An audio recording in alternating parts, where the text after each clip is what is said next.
This is a very responsive, very aggressive boot that just seems like it's made for guys who ride 100 days a year easily.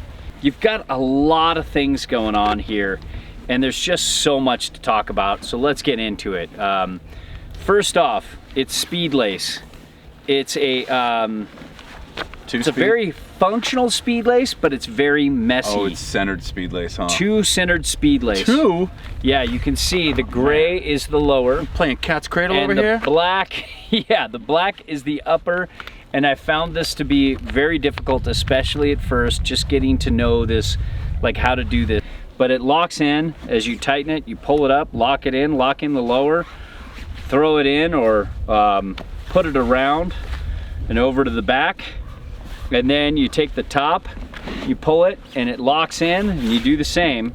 Or let me do that. And that's good. Then you have the same internal lacing right here that locks over on this.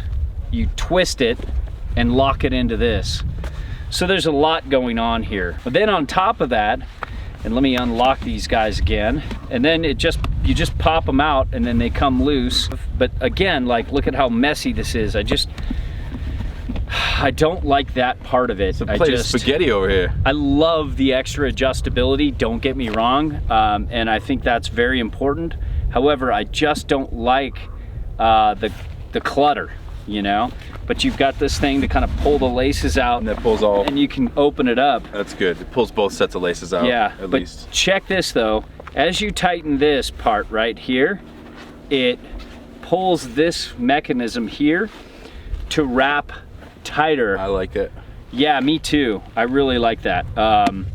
You know, to wrap tighter around, you know, get this whole area locked in, yeah, and feeling comfortable, because sometimes no matter what you do with the boot, this top part feels open. I feel like I could stick my fingers down in there still. Yeah. Between my shin and my tongue. And then on top of that, you've got this thing going on here, this plastic, soft, very soft plastic, but plastic. And attached to this doohickey. Yeah, so this goes right into this orange spot. Jeez, I think I like these boots already. Yeah, I mean, other than the lacing, it's, you know, the messy lacing, and it's something you can get used to. Zen out, go to your happy place. Yeah, there aren't many issues with this boot. So it's a very intricate, very good lacing system that focuses separately on the lower and the upper.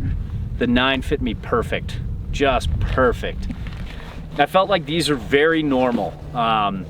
Like anything much past an E might be too wide for these boots, but this, with my 9, my true size 9 feet that are D bordering D.5, almost E, they fit this boot perfectly, and I felt like I had a little room to spare if I was a wider foot. There's definitely a bigger footprint here. If you're thinking about reducing your footprint, Nitro's not bad, but you want to think more like Burton, Adidas. If you want to get into something narrower or have just less toe heel drag for really hard carves, that's the call. But you know what I love about this is that extra bulk and that extra length.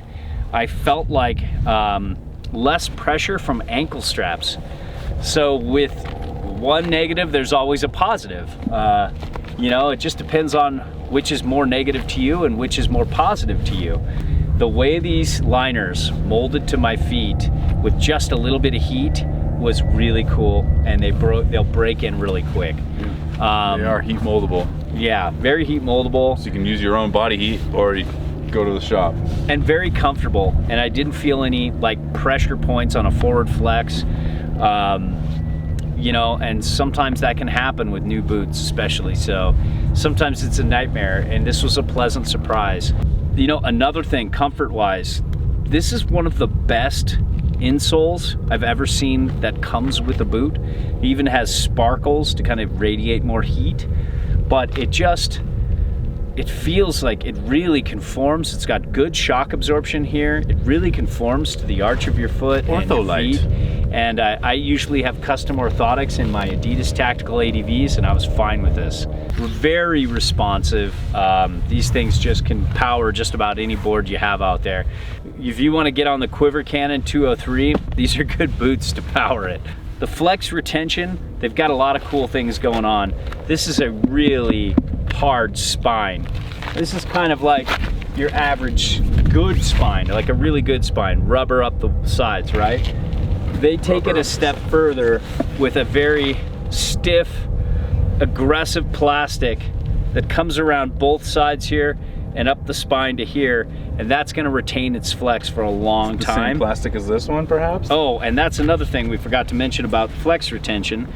This goes in, you can slide this inside here. So it'd be more firm in the tongue. You take it out, be a little less firm in the tongue. Yeah, you can really bump up the response game. You know, this little ankle articulation here helps it forward flex and helps the shell wrap around better. It's just... Looks like they built a boot you can get a couple of years out of if you want. Yeah, and a couple Jimbo years, like, you know, 150-day years. Oh, and look at this rubber in the nose here. This will last all year, cranking down toe straps as hard as you can. I can just tell. I just don't see this breaking down easy. One other bonus, while we might as well talk about. You can plug them in. You can heat it up. If you run cold, you haven't done your Wim Hof technique to kind of, you know, thermic. Yeah, thermic. And you can plug them in and keep yourself heated. That's pretty cool for as long as the battery lasts. Shock absorption. Now, I'm spoiled. I have literally, this is literally what I feel is like hands down by far a Spinal Tap 11 in shock absorption. It's like above almost I don't know how we're gonna get else. any better than that in the world. Yeah, this shock absorption is looking insane.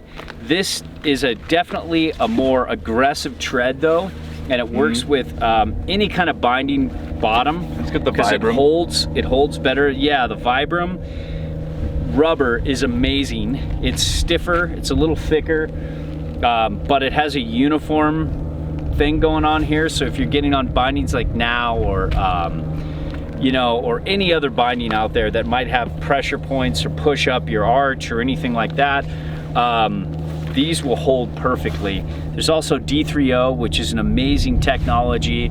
It's soft and chill, but upon contact, it forms an instant exoskeleton and really dampens things and does well with shock like when absorption. I meet new people. And it's got a good airbag here, but it's more for going really big. And but I'd say it's definitely on the upper end of the spectrum when it comes to shock absorption, so it did a good job here. And this traction's amazing. Vibram outsoles just don't really change according to temperature. So if you're hiking in cold, really cold weather along rocks or this or that, it's still gonna have almost the same grip as it does when, you know, it's warm like today.